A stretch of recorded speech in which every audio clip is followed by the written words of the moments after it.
Hi, my name's Dominic Chapman. I'm chef proprietor at the Beehive, White Waltham. Okay, I'm going to do a warm vanilla rice pudding. Okay, so instead of using a traditional pudding rice, I've found that Ronaldo, the rice the Portuguese love and the most popular rice in Portugal, works really well with this dish. It's kind of a cross between a pilaf and a risotto rice, so it lends itself to a rice pudding. Okay, you work on the principle of a risotto.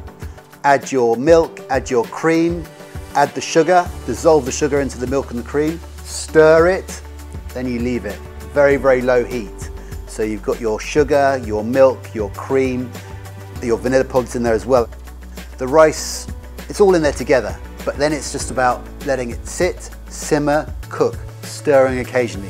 When that rice is just tender, and again, the milk and cream has been absorbed, the sugar's been absorbed, and it's just there, you can tell, it's ready to go. Okay, so how I plate my rice pudding. Again, lovely bowl, presentation is what it's all about. Peach compote in the bottom of the bowl, so it's a little surprise when you're eating your rice pudding.